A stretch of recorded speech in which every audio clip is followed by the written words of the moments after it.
দেখি দশম শ্রেণীর শিক্ষার্থীবৃন্দ, আশা করছি তোমরা অনেক ভালো আছো। তো তোমাদের সামনে আমি একটি অ্যাপ্লিকেশন দেখানোর চেষ্টা করছি।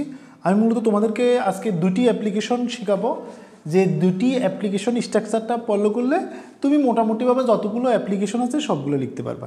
তো এখানে লেখা হচ্ছে একজনের জন্য আবেদন হলে, অর্থাৎ মনে করো তোমার ছুটির দরখাস্ত, সেটা হচ্ছে তোমার ব্যক্তিগতভাবে, অর্থাৎ ব্যক্তিগত হলে সেটা হচ্ছে প্রথমটা ডেট দিবে টু, যার নিকট লিখবে হেড টিচার, প্রিন্সিপাল, হতে পারে ইউএনও, হতে পারে ডিসিএসপি, মানে তুমি যেখানে করো সেখানে সেটি লিখবে। আর ওই যে হেড টিচার অথবা যার কাছে লেখো সেটি যেই স্থানের হয় ওই স্থানের লিখতে হবে। আমি এখানে সার্কিল নোয়াখালী লিখলাম। তারপর হচ্ছে সাবজেক্ট ফেয়ার ফর দিয়ে এবার বিষয়টার নাম লিখবা। Sir, I back most respectfully two state that I M a student of class 7 of your school. তো এটা হচ্ছে তোমার হচ্ছে একজনের জন্য, এই জন্য আই ব্যাক মোস্ট। আর যদি উপজেলাতে করো,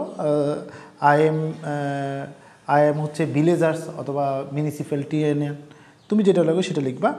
তারপরে এবার বিষয় সম্পর্কে এখানে 3 থেকে 4 লাইন লিখবা। Last I therefore pray and hope that you would be kind enough to grant my application oblige thereby your obedient student.